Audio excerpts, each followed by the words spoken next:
Welcome back to another episode of Card Talk, a podcast where we spend a little bit of time talking about cards from Lord of the Rings card game. I'm your host, Dave Walsh. And I'm Ted Bannock, and I love talking about cards. I love it. You seem overly... I was going to say, you seem very excited about this. Because we're going to have an awesome episode today. Unfortunately, Grant is not along for the ride today, as some may have noticed, but Grant, we'll catch you on the next one. But we're going to have a very excellent show for you today, and that show is brought to you by our patrons. Oh, Ted, you never miss a segue here. So it's always great to thank the patrons who donate very generously to the show, and I would like to give a special shout out to all the patrons. We actually have an increase in the number of patrons this time around, so I would love to give a shout out to Carl, who is new. Carl actually Carl, yeah, welcome to the team, Carl. He actually what do I want to say? He comments all the time on our playthroughs on YouTube. Like he'll catch stuff. So Carl, I really appreciate that. That's how we all become better players, is picking up on issues that we have. So Carl, you're the man. Thank you for becoming a patron. And then Daniel, David, Jake, James, Jason, Joseph, Joshua, Justin, Kyle, Lewis, Matt, Mike, Dominic. I almost said nerd because Dominic's online handle is nerd meets you. So Dom, Phil, Robert, Sean, and Vardane still showing up as a patron, so that's good. We'll have them, and any huge fan of the show will know that I left off a integral patron after Robert and Robert. So, and that patron is joining us tonight, and so Russ, here you are. We're happy to have you on the show. Thank you for joining us. Thank you so much for having me. I'm excited to be here because I love talking about cards. Who does? See? All right. Russ, you're my kind of guy. Yeah. That's right. See? I'm telling you, we're going to have a good episode. Yeah, right. And so, Russ, why don't you tell the community a little bit about yourself and, what you do and where you're from and, I don't know, just introduce yourself. Sure, no problem. My name is Russ. I'm from North Branch, Minnesota, which is just north of Fantasy Flight Games, for those of you that may not be familiar with me or my state or my country. And I love playing Lord of the Rings. I mainly play 4 people. I play at a local store every 2 weeks. And we started at the beginning. Right now we're at the Voice of Isengard. And I love the game. Love Lord of the Rings. Love card games. And you put them together and have a great time. Yeah, you got that. Okay. How long have you been playing the game, Russ? Approximately 3 years. I got in kind of late. I had trouble understanding how to play the game by myself. So my gaming store got together and taught me and someone else how to play, and we had such a great time as a 4-player that we've been playing ever since then together. Go ahead, Ted. Isn't that great? There's no shortage, just in general, right? You walk into a game store, and just any game you're trying to learn how to play, you ask someone, hey, do you know someone how to play this? There's no shortage of people who will be like, oh, yes, let me help you with that. Let's learn how to play this game. And that's why this community is so amazing. I love this community. Went to Con of the Rings last year and met the Hester brothers, and I can't remember his name, but he was the artist that did the T-shirts in the box, right? Ronaldo or something. Like that. Yeah. It's his online name is Oh, I knew it until we just started talking about it, because we talked for a while. Yeah. Okay, but yes, who is? And then and I sat down at the table, met the 3 of them, and we instantly bonded as friends. We still text to this day, and this community is amazing. Full of wonderful people. He's got a bond of friendship with 4 friends. That's what it sounds like to me. But only just recently, because that card wasn't released until just now. So, and so do you play only 4-player, or are you now, because you said there was a barrier or a learning curve playing solo, which I totally agree with that. This game is very complex, so if you're not used to playing this game, it can be a little off-putting because you don't just throw the cards on the table and start playing. So now that you know the rules and stuff, do you play solo at home now, or do you still just play 4-player? Mainly 4-player. I've been trying to get my wife to play, but it's not so easy to do sometimes. My wife will never come near this game, and so she's I don't know, Russ, if you saw, my daughters were on guest shows during February this year, and they talked a little bit about the game, but my wife not so much. So I understand. You're in the same boat as I am. So, Russ, what is your favorite sphere to play? I decided this is going to be a new question I want to ask patrons, people that we have on the episode. What's your favorite sphere to play? Since I mainly play 4-player, I love Spirit. That's blue, right? Yeah. Yep. Because I've always had the habit, and I love being a helping person.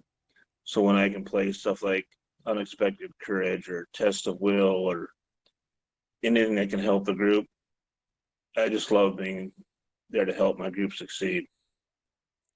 Yeah, that's awesome. Spirit's really, really great at that, right? With all those hard counters and, as you said, those really excellent attachments, Yes. and then when you, especially when you do that to another player, right? They're just ecstatic. They're like, "Well, thank you." And it's great feeling.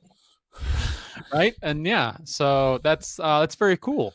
Especially that you get to play so much multiplayer, because it's as David said, it's a very different game when you play multiplayer versus solo or 2-player, and I think it brings out a real, I don't know, like special aspect to the game where you have to absolutely. like, coordinate, right? There's a lot of coordination is required. Yes. Especially when probably when you put together decks too, right? You have to do a lot of deck coordination, I imagine, in your group, like who's going to play what heroes and things. Yep. Very cool. So not all 4 people playing Legolas or right. Spider. So right. You end up with 3 Aragorns. Yeah. You could end up with 4 now, actually. 4 Aragorns now, yeah. 4-Aragorn. Ted, this is a good question. What's your favorite? I'm gonna guess. I'm gonna write down what I think your favorite sphere is, but I would like you to tell me. But you're gonna have to wait a minute because I'm gonna write it down. Okay. So, all right. So take a guess. I actually have to think of the answer now because I don't think I've ever been asked it. But it kind of tells you a little bit about the player, right? Can I guess? Okay. Russ is gonna guess. Go ahead. Leadership. Okay. Interesting guess. David.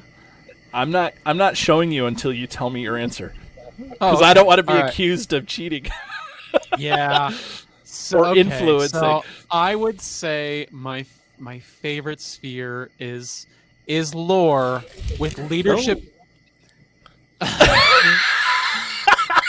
And David got it right, but Russ, it's a close tie because leadership was my favorite sphere for a long time. There's no such thing as a close tie. It's not a close tie. It's either close or runner-up. it's a tie. Oh, it's a tie. Okay, all right. Excuse me. Yeah, not correct. That's okay. Grammar.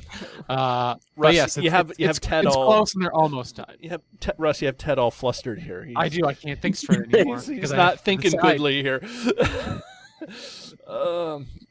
Ted, the only reason why I ask you what your favorite sphere is because, or why I guess lore is because every time we play, or every time I talk about cards off air, you are always picking like lore cards.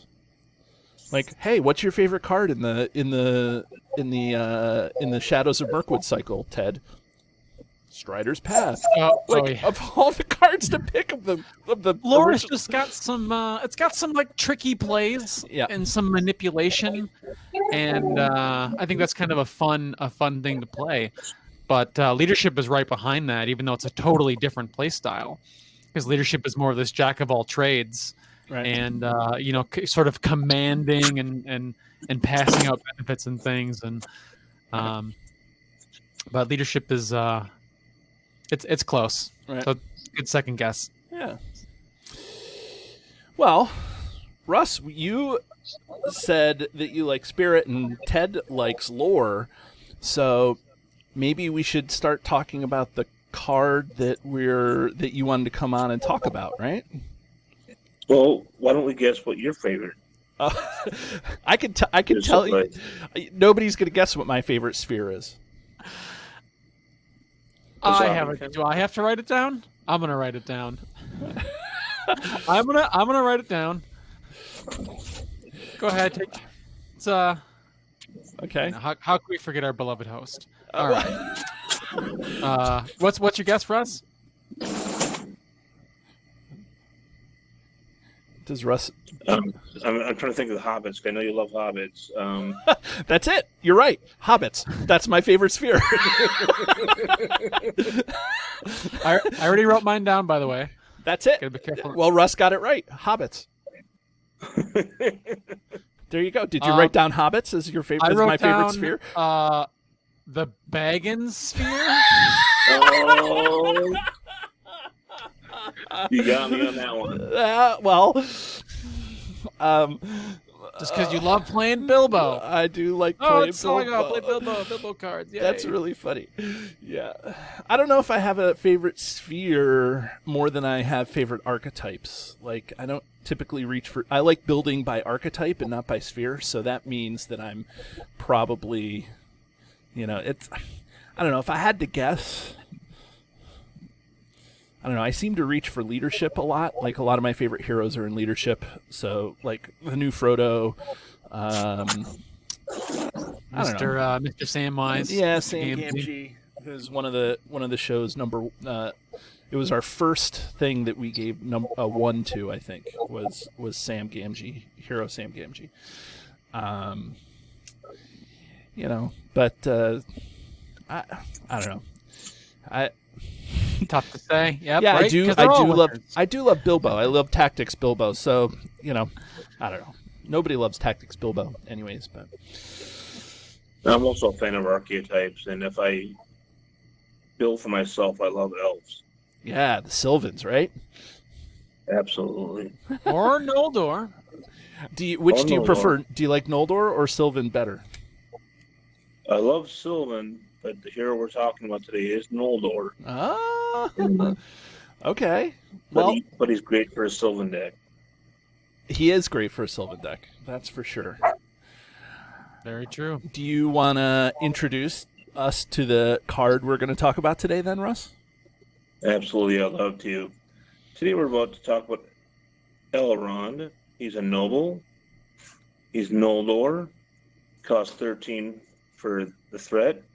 3, 2, 3 with 4 hit points. And he has the wonderful ability, if you're playing Sylvan, is you may spend resources from Elrond's resource pool for all 4 colors of allies. And the cherry on top is, after a character is healed by another card effect, heal 1 damage to it. And there's a leadership card that heals 1 point. You can bounce back and forth. I can't remember the name of it. I think it's the Dunedain Remedy. Does that sound right? Okay. Yes. And so now it's 2 damage. Right. Then it heals. So I love that card. Do you like Elrond or you like the Dunedain Remedy? Oh, Elrond. Okay. Elrond. Yeah. Elrond is really good. Ted, you were about to say something. What are you gonna? Oh, I was just gonna have Russ dig into why I like them so much. Yeah. Okay. So, Great. Yeah. so Russ, what's your favorite aspect about him? Why is he such a great hero in your mind? What does he excel at to you? Talk a little bit about how you play with him.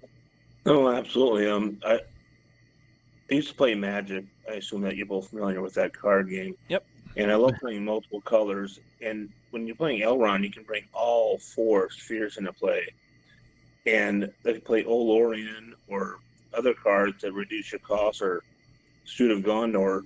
Now you're dropping at least 1 or 2 allies per turn. And he lets you bring anything, leadership, all 4 aspects. And I love that. So you can bring everything from attack to archer that drops in to do 1 damage. And with a Sylvan deck, as you both know, you can bounce things back and forth.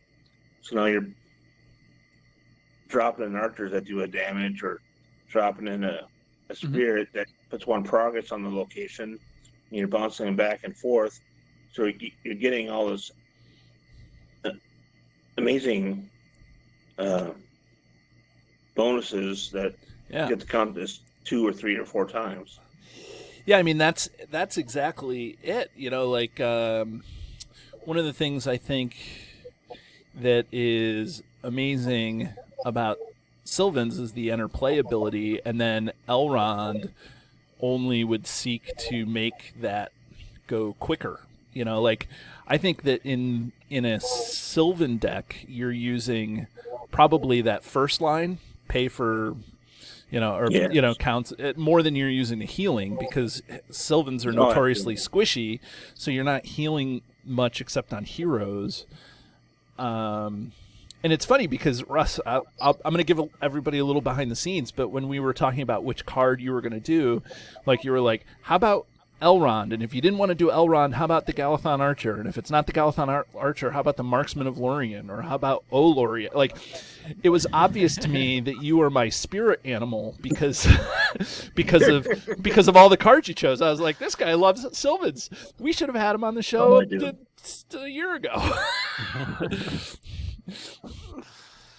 But I mean, and that's the whole thing, right? Is that he can bring out all those, and with Thranduil's ability, right? Like Thranduil can bring out stuff during the combat phase, and then Elrond can right, yeah. You know, and then Elrond can bring out stuff during the planning phase of any sphere. Like that's just great. Yeah, I love them both. Then I have Halder as my third. Okay, so you have so you're running. Wow, that's kind of a non-traditional Sylvan lineup. That sounds like I would say non-traditional, but I bet you it works real great. Yeah, see, I have a problem. I don't know how to look up what decks are good, so I just build what I love. Right. And I have fun with that. And I'd rather have a deck that I love than have a deck that's optimized and enjoy myself while playing.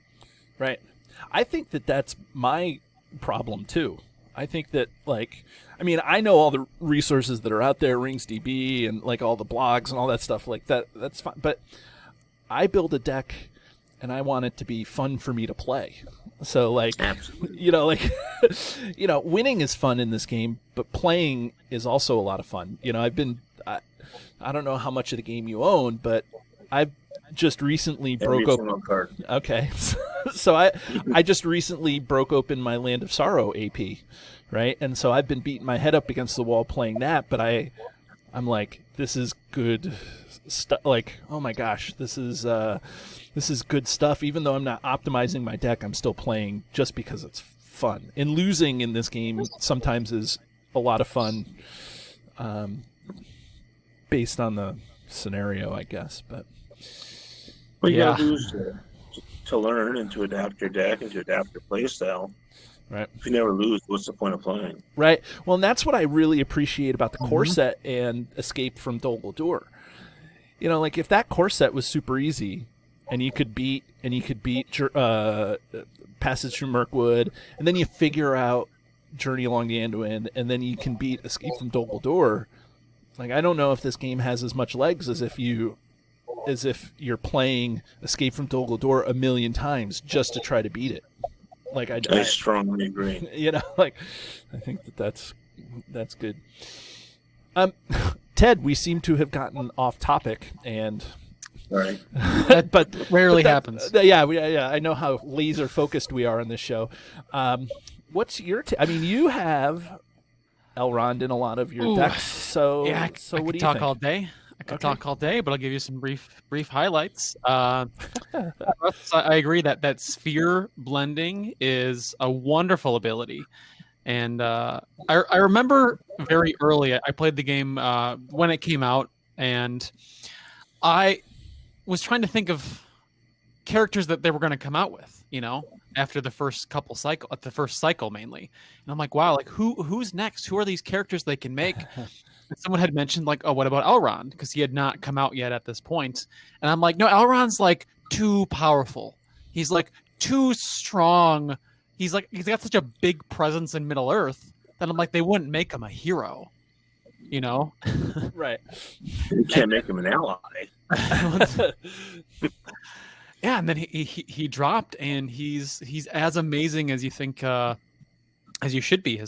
His high stats for me, I consistently use him to beat difficult scenarios. I was telling David off air. I use Elrond's against the really, really tough quests because he's strong willpower to start, and he's a strong defender, and he can wield a burning brand is his strong suit. Like 3 defense and lore, burning brand can cancel shadow cards, and then on top of it, if he takes damage, he has an ability to heal not only himself but everyone on the table, and that's awesome.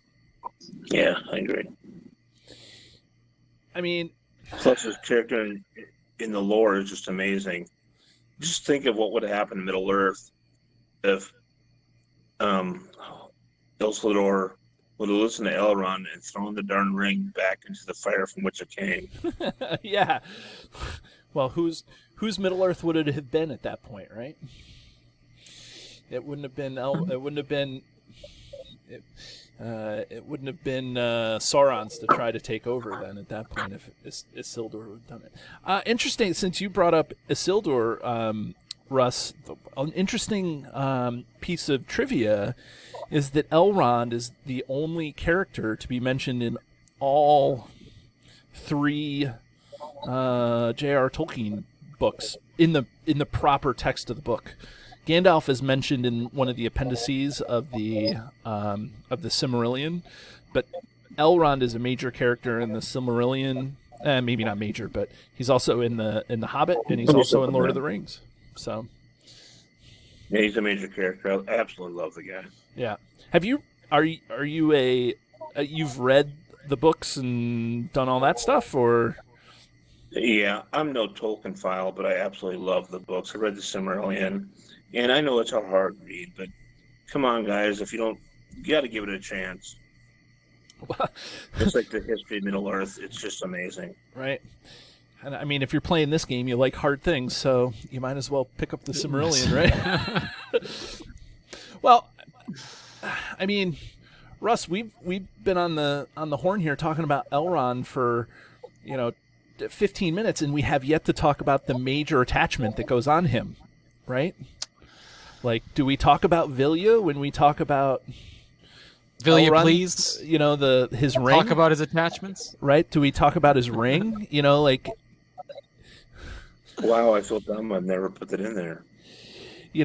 Well, and that's but that's I think is what's so great about the not just the deck building options that you have, right? Like, you can put Elrond in a deck and not put Vilya in a deck and have him still be just as potent, right? So, I'm at a loss for words. I've never done put that in deck before. I don't know why. I know what it is. Well, yeah, Ted, why don't you read it to us? You got it in front of you? No, because I've never played it before. Oh, okay. I'm sorry. Ted, Okay. go ahead. Tell Yeah, us about well, Vilya and what. Yeah, I'll just so it's Tell us Vilya. about Vilya, won't you? It is a it's a 2-cost neutral attachments. It says attached to Elrond, and it says Elrond gains the spirit resource icon, so he becomes both spirit and lore.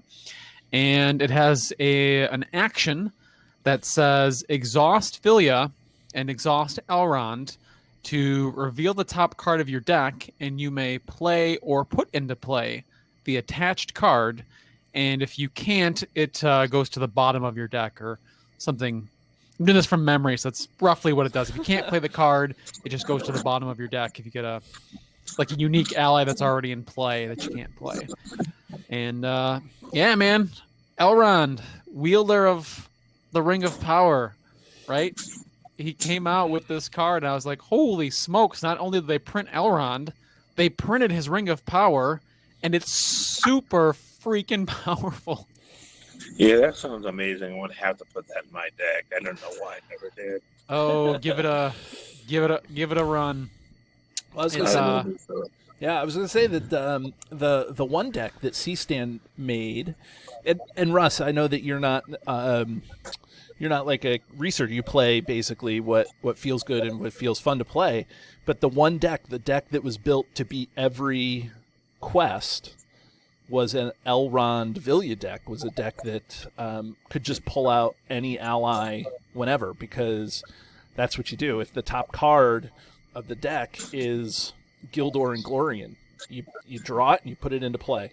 So that's another reason that it helps Sylvans, right? Like all those when enter play effects, you can use Vilya and bring out your Sylvan and do whatever. But I will definitely put it in my deck. Yes. See, you get to learn stuff when you come on the show too, Russ. Yeah, See that? You know what? That's one of the reasons I love your show, because I learn so much from it, and it helps me enjoy the game that I love already. And that's why everyone that should listen to this should become a Patreon immediately. At the very least, $1, if not $5 or $10. Come on, guys. Love the plug, Russ. Thanks. Yeah, that's good. I may remove that from here and put it as like a separate commercial. We'll just start running that into the episodes. But yeah, I mean that's the thing. Let me ask just a question about the show. Do you listen to it on the podcast or do you watch it on YouTube? I listen to the podcast because I can listen to them at work. Right. Okay. Yeah, I know that it's split. I don't know. It's about 2/3, 1/3. 2/3 of the people listen to it, and about 1/3 of the people watch it. So as long as enough people watch it, I'm still okay with doing that. So that's good. But good. Okay. Anyways, back to Elrond and Vilya. Yeah. I mean, one of the things that I did want to say is that Elrond is the focus of one of the biggest controversies in the game, because if you can't play 0-cost cards using Elrond. Correct. From any sphere, because you have to have a sphere match if you're not paying for it. Elrond says you can pay for cards from other allies, or from other spheres.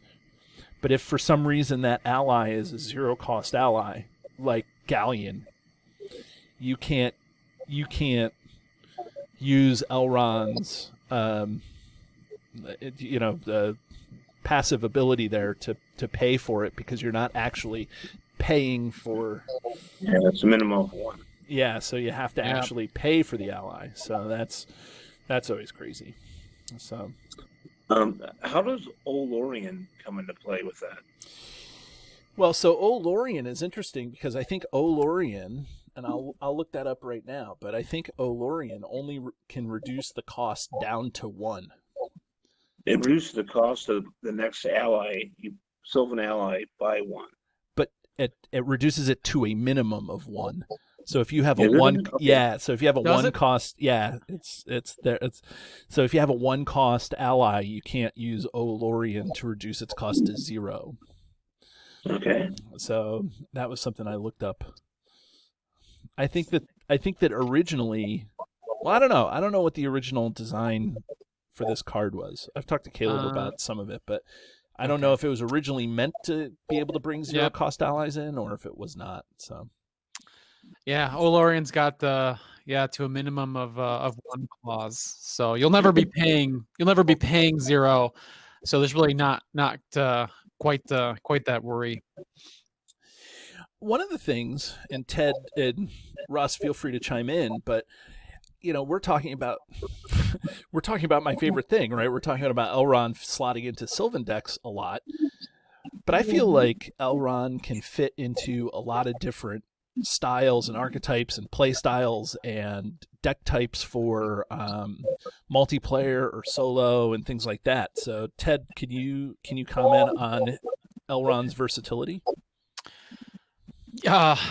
Yeah, that's a great point, David. What's so unique about his sphere blending ability is, most decks are running allies, aside from the new recently released Three Hunters contract, right? You're probably running allies in your deck, so you could have 2 tactics heroes and Elrond, and then Elrond has something tactics kind of lacks, which is willpower. And I mentioned how strong already he has in his defensive ability, and you could put in 0 lore cards in a deck with Elrond and have all tactics cards, and just use his resources only to pay for those allies, and then save your other heroes' resources for events and attachments. And that's something that very few heroes in the game have. Right. Who are some other comparable heroes to him? Imrahil, even though it's only a temporary bring into play, right? Tactics Imrahil. Steward of Gondor on him. Yeah, load up Steward of Gondor, definitely, because that was a question. I was actually going to ask you, what are some of your favorite attachments to play on him? And so Steward, it sounds like, is number 1. You love Steward of Gondor because that's just right. I like that. I like Elf King to bring guys back in and out. Right. Olorian, of course. Yeah, I mean, and he's a solid defender, so there's probably a lot of defense cards. I don't think Elven Mail fits on him too well. I mean, it could. Elven Mail is the one that is attached to a Noldor or Sylvan character that they get +2 hit points and become Sentinel. And Sentinel, right? Okay. And I actually love that attachment for Elrond. I mean, that's okay. As I was saying, if you pair him with tactics, right now he's got 3 defense, 6 hit points, and a Sentinel, and he can defend across the table. Right. So he's got a big hit point pool. So if he blocks some 6 strength attack from a troll, you're not afraid of maybe a bad shadow card. Right. And then his ability. I'm still afraid of bad shadows. exhaust defending character. What? Right? No. Yeah. Shadow cards that wreck your day. But as Russ was saying, that's kind of the fun, right? The unknown factors like that cause you to lose, the risk of defeat. Right. That agony. But I love throwing in chump blockers because then there's a leadership Sylvan that brings back cards from your discard pile, so you can chump block with anyone and bring it back. Right, that's Orphan. So Orphan, when Orphan enters play, you get to bring a Sylvan back into your hand, and then and then you can bring Orphan back into your hand with one of those with any one of those Sylvan events. Like I like to use Feigned Voices. Feigned Voices is great. I like Island Amid Perils because then you get to reduce your threat by 3, and that seems to be pretty good. I haven't said that. Yeah, I mean it's another one of those bring a Sylvan card back to your hand to do something, and so I think that's a reasonable target, and then you can play him again and chump block and keep going. The problem is Sylvans are squishy, and Elrond makes him not so squishy. Or Elrond is not so squishy himself, making Sylvans a little more buff, I guess. Right? Yeah. I agree. Yeah. And his Elrond's healing power too is quite strong. You know, you read the response and it says when somebody heals, heal that amount plus an extra one. Just heal one additional. And you're like, oh, like one, you know, one, but one's like a lot in this game. Like you know, oh, it is. And what is the Sylvan character that every time a Sylvan refreshes, heal 1 point of damage? That's the Sylvan Tracker. He's from the beginning. He's 3 cost, 1 attack, 1 hit point, 1 willpower, and 3 hit points. And I mean, he's one of the linchpins of a Sylvan deck, I think, because he heals and he can take a swing from a small enemy if you need to. So, and couple that with Elrond, like you said, is like now. Yeah, because now with the Sylvan Tracker, right? Every Sylvan usually heals 1, but now all of a sudden every Sylvan heals 2. Right. And that's just people with cherries on the top. It's right. Right. And that when most, you know, heroes have whatever 4 hit points, right? You look at Thranduil, for example, he's got 4 hit points. That's half of his hit point pool. Right. He can heal half of his hit point pool with Elrond and 1 Sylvan Tracker. Right. And that's important. And when you're playing multiplayer, which I will say that, you know, everybody out there knows I'm mainly a solo player, but I've recently been playing more and more multiplayer. But as Elrond hits the table, it heals, you know, everybody. It's not just a heal yourself, but it heals everybody, and that's really nice. So if you're playing a lore deck that's focused just on healing and kind of that tricky whatever lore is doing, you know, victory display shenanigans or whatever, you know, if you're focused on healing, Elrond can really make that 4-player fellowship sing because of his healing, his defense in case you need to take some enemy, and then, you know, just go from there, you know, and then whatever his innate ability, you know, his bring people into play. So I think, you know, it's crazy. And again, I say this, you know, I'm not talking about using Elrond with his ring, you know, that's just Elrond, you know, and who he is normally. So yeah, I'm excited we could share that attachment with you, Russ, so you can give Vilya a try. And as thank David, you very much. Yeah, and what's really interesting is as good as Vilya is, it's great card. You can only play it with Hero Elrond. It's funny that even though it's quite powerful, I only put it in half my Elrond decks. It doesn't go in maybe even less, probably even less than half actually. Okay.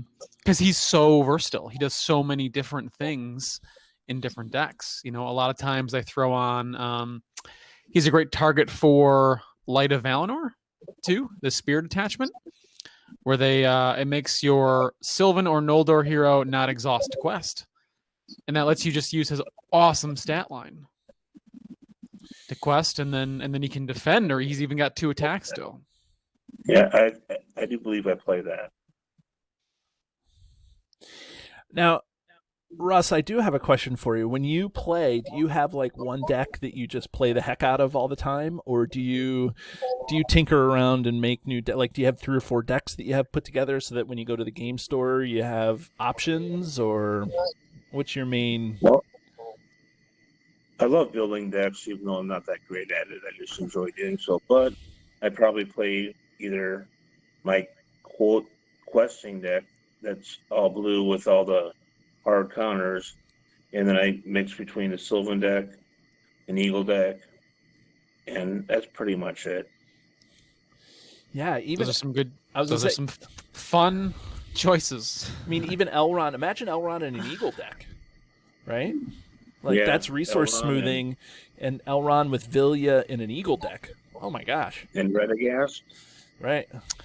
And Radagast, right? Which I'm actually glad you bring him up, Russ, because Radagast is maybe the only hero that is. I guess there's two heroes. Yeah, I think there's two heroes that are most comparable to Elrond's ability, and one of those is Radagast, because Radagast can pay for creatures Yes. outside of his sphere, similar to Elrond. But if you have them both, right, you can just play any creature of any sphere, so eagles essentially, or there's a couple of spirit creatures too. Yeah, there's Wild Stallion. Loyal Hound is another creature that people forget about. Yep. And so the staff, Radagast staff. Yep. Yep. And you can have an eagle deck with actually no tactics heroes if you want. Right? You can run Elrond. So play them all. Yeah, you can run Elrond and Radagast and another. You could have three lore heroes. And because of their abilities, all your allies could be tactics creature cards. Or Gandalf. Run Gandalf, right? Start with that's a lot of threat, isn't it? Yeah, 37 threat, but like well, it's fine. Like I think what I love most about Elrond too is it's how I feel when I put him on the table, because I do use him for some really difficult hey, scenarios. This is a family show.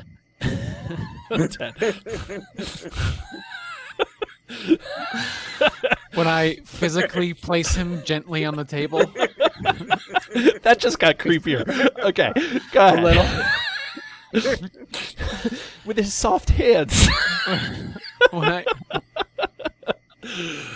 Russ, you didn't know what you were signing up for. Right. We just lost a patron. Okay, sorry. When I get to play Elrond, I feel like I'm really gonna mess up Sauron, right? I'm like, okay, Sauron, like you're gonna have a bad day, whatever quest I'm going up against, because like I'm gonna play Elrond, so like, don't mess with me. Like you're going down, right? Like I'm bringing like he's like big guns to me, like that's how potent he is. Go ahead, make my day. Yes. Right, thanks. It's Dirty Harry. He's the Dirty Harry of the card pool, right? Clint Eastwood. Oh, jeez. I grew up on those Dirty Harry Clint Eastwood movies. That's funny. Oh man. I mean, can you just picture Elrond saying, "You feel lucky"? Yeah. Yeah. Right? Was that 5 shots or 6? That's like how strong he is to me, right? Like he just brushes off whatever Sauron's gonna throw at him.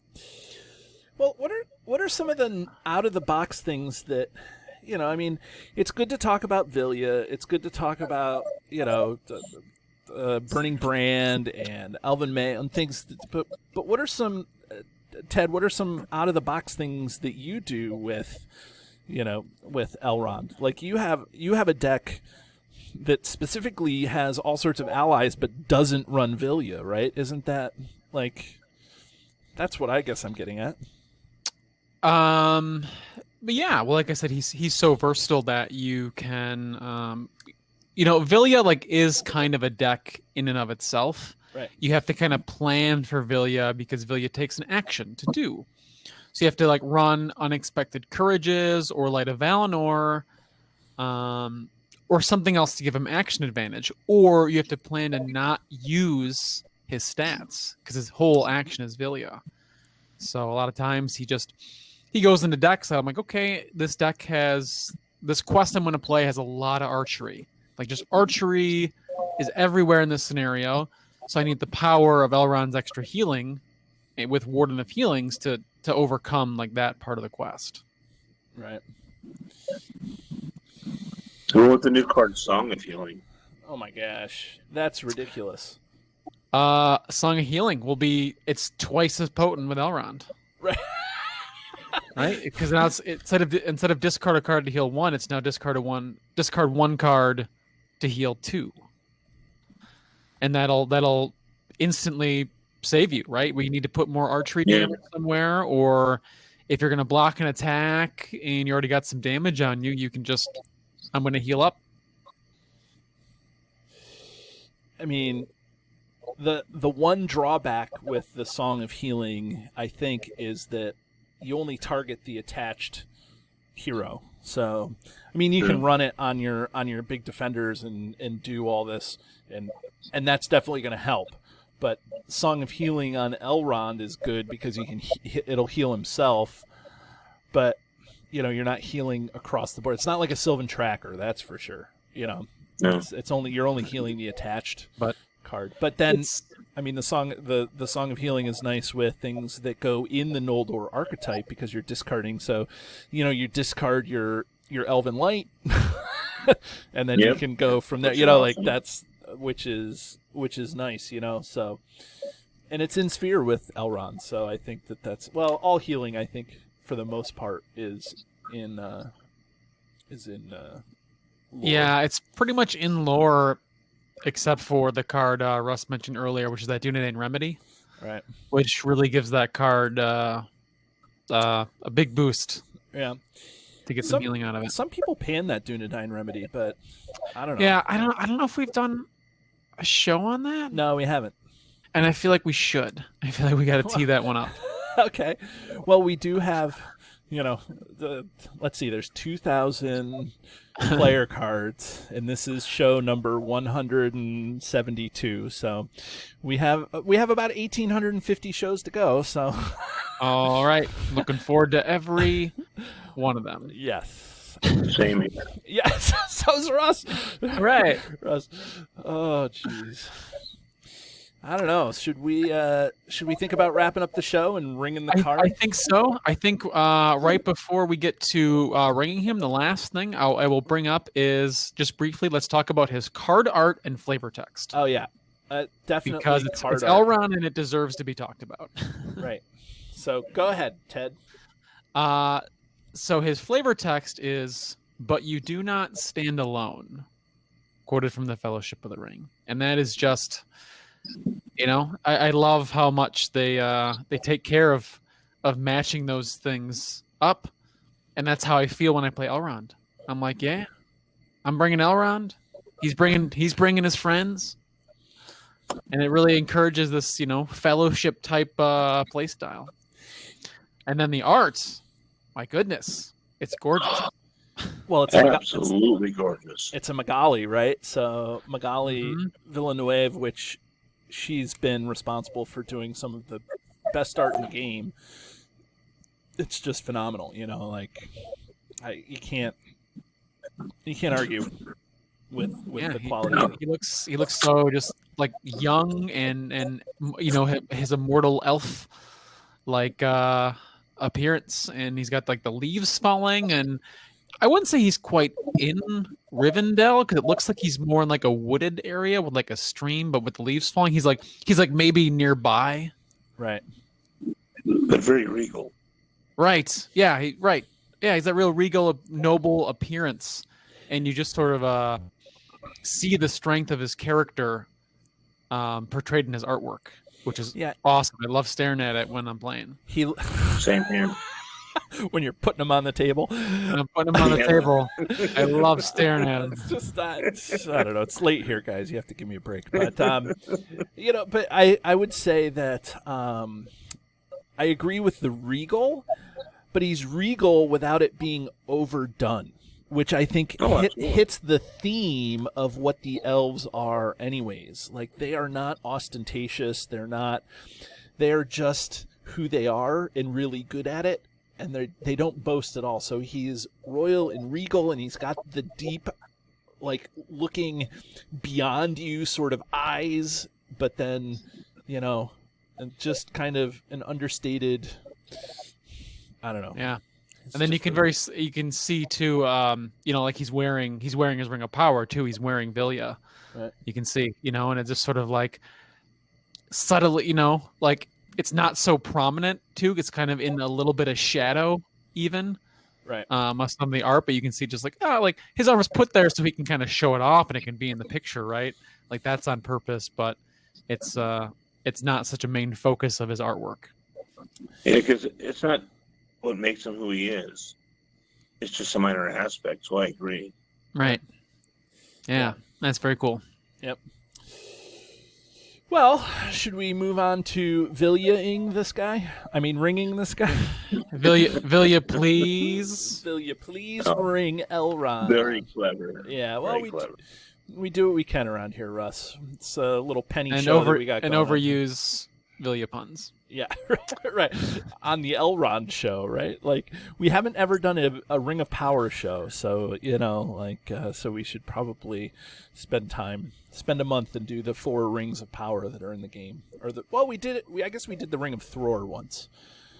That's not a Ring of Power, but Yeah, maybe I don't know. I don't know. Yeah, we have to do the 1 ring and then 3 elf rings. Right. Narya, Vilya, Voncha. Oh wait, no. Okay. Let's ring them. So, David, I believe you usually offer the guest their position. So, Russ, would you like to give your rating first, or would you like to give your rating Sure. last? I'll go first. That way I won't be Influence. induced to Yeah. influence. Thank you. Right. All right. Yeah. Okay. And we'll let David do his little intro here and remind everybody of our wonderful system that we have. Right. So, Russ and everybody paying attention, if you're either new to the show or if you forget how we do this, we have a highly scientific yet arbitrary system where we ring a card on a scale from 1 to 10, where 1 is the one card that rules them all or the best card in the game, and 10 is the card that is the worst card in the game or gets thrown back into the fiery chasm from whence it is made. So, Russ, you chose to go first, so I guess this is your card. Not that all our guests ring our card ring the card that they choose as 1. You know, sometimes sometimes guests come on and just want to talk about a card. So, what do you think? What do you ring this guy on a scale from 1 to 10? I don't mean to be a fanboy, and I know I'm a newbie, but I absolutely love this card, and I think it's amazingly versatile and can be put in just about any deck that plays allies. So I'm good on a limb and give it a 2. A 2? A 2? I was waiting for you to drop a 1 bomb on this. I was waiting for the 1 bomb too. I know, yeah. I mean, you can One be. has to be damn near perfect. But one has to be unexpected courage or test of will, where you just gotta have it. Right. And I love Elrond, but I'm still gonna go with the 2. Is there, I know that this is sidetracking from Ted ringing the card, but we don't care about Ted right now. Is there a hero that you think is better than Elrond, just personally? Like, would you say that there is a hero that has a 1 rating?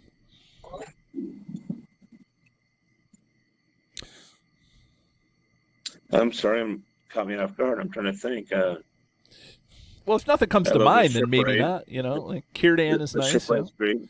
Yeah.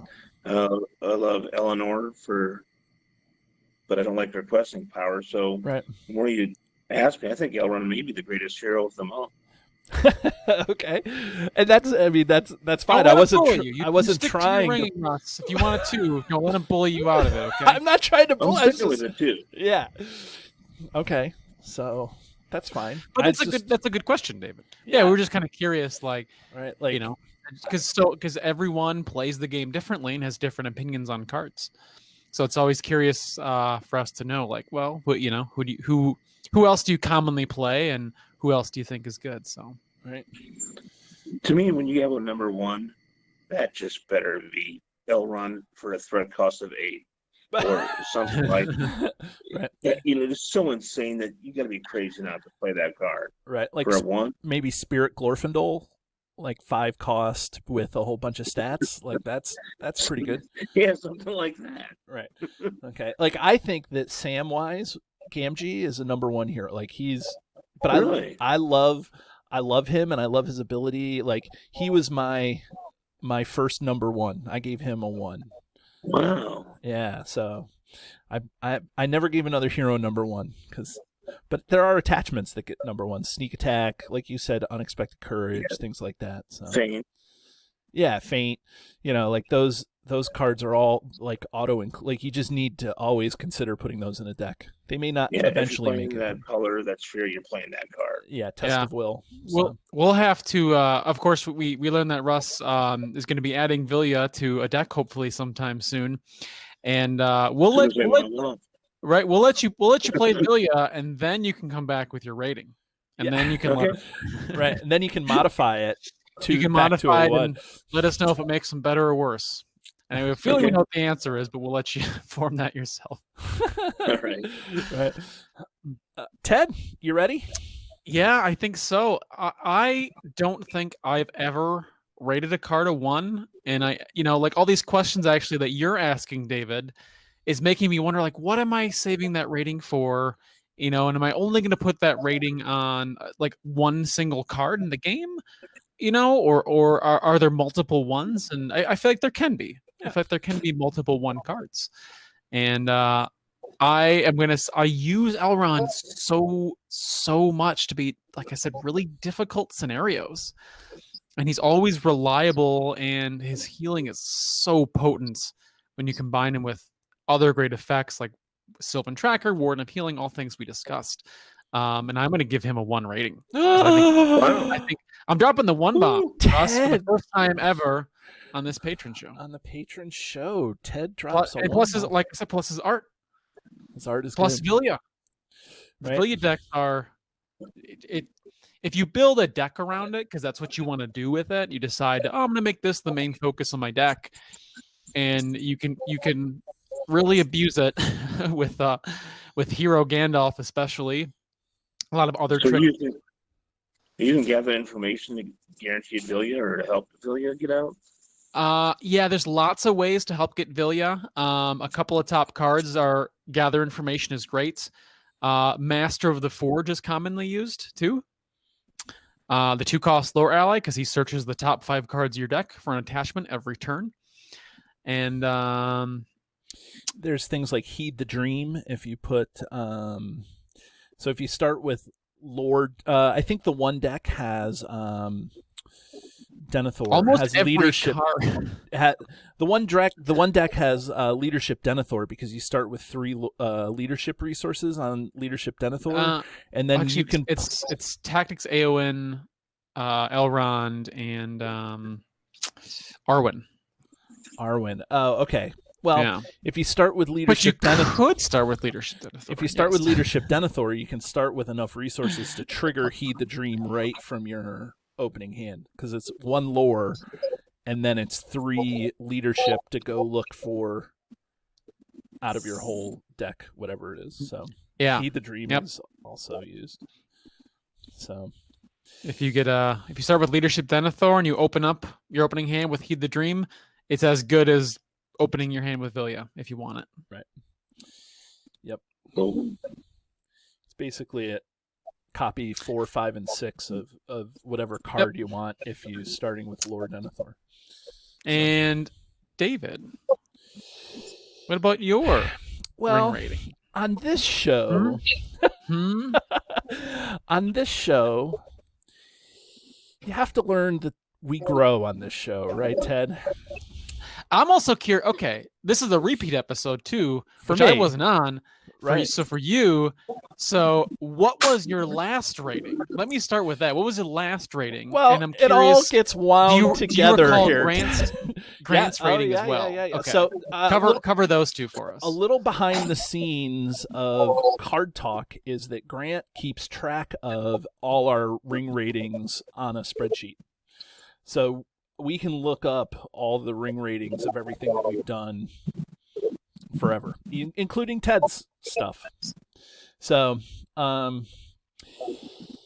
Grant rated Elrond as a 1.5 so many times ago, which annoys the heck out of me, because Elrond, to get a half rating, I'm just not a fan of that. But here on this show, we do grow, right? Like, that's what we do. We learn, we play, we grow. I don't play Elrond often, but I like him as a hero. I rang him. I don't know, whatever the rang him. You rang him, sir? Yes, I rang him as a 3 on the December 3rd, 2018 show. If you want to go back and listen to the original show, I don't think he is the one bomb for me in the way that I play. But because he's too tall. He is too tall, and he has a lot of threat. Like, that was something that we touched on when we were talking with Russ about, it's just a lot of threat if you're going to start with Elrond and then start with Gandalf, and whatever. He has a lot of threat, and I'm always opposed to heroes that start with a lot of threat. It was one of my big knocks on Gandalf, right, Ted? Like, that was one of the things that I was not a fan of. But that said, it's hard to ring Elrond without considering Vilya. Oh, well, yeah. I mean, and especially Vilya is an exclusive attachment to Elrond, right? So it's fair to rate those cards together, but even though they can be played independently, but I would say that card is as much part of his hero because it's exclusively for him, right? And I think that previous I probably ringed Elrond without considering Vilya as much as I did. So I think even though Vilya Elrond is one of the most powerful combinations in the game, I still think I'm going to keep it as a 2. I'm not going to drop the 1 bomb because that threat is so high, even though it's in a sphere that, Ted, you love. And, I get that. I just can't. Every threat to me. Yeah. I just can't seem to drop the 1 on Elrond. But I will amend my rating now that we kind of know the whole card pool and we know what's going on. And of course there's going to be people out there that are going to say, well, if Elrond doesn't get a 1, who is? And so I go back. Leadership Sam Gamgee to me is a 1 hero. Fallon, he's a 1 here. No, I'm just kidding. I will say that just today, as we record this, and Russ, I don't know if you saw this or not, but Zura's Workshop, who has a YouTube channel, they published a ranking of every single hero from 103, the worst, up to hero number 1, and Elrond was the first hero. It was the best. They ranked Elrond as the best hero in the game. So, wow, I'll have to check that out. Yeah. I got a question before we go, Ted. Yeah, when absolutely. When you're putting Elrond on the table, you listen to Barry White. The mood strikes me. Sorry. Couldn't resist. Couldn't resist. Okay, it's those jokes. You're patrons, so you get away with it. Right.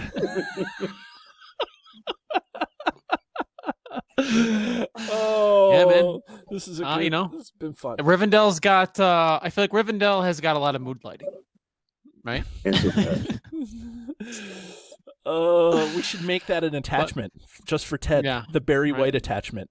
Barry White only goes on Elrond. Exhaust Barry White to make Ted feel very uncomfortable. I'm trying really hard not to sing right now. Yeah. Oh man, what seriously though, guys, like what a great episode. This was awesome. Yeah, I actually, now that we have a couple of patrons at that tier, I've enjoyed having the patrons on the show that are there. It's just another way that we can give back to the people who help put the show on. So, Russ, a special thank you from us to you for being a patron for so long and being such a wonderful patron that at the tier that allows you to be a guest on the show. And I know that you're a loyal supporter, and I don't know, what am I trying to say, Ted? We really appreciate the support, and it shows. It's kind of like you said before, Russ. You really love the community, and it's great. Everyone here really supports each other one way or another, And Well, we thank you so much for having me. It's been Yeah. been an honor, and I gotta say, anyone that's listening to this, please become a patron. The show is worth at least $1, $5 or $10 of your dollars a month.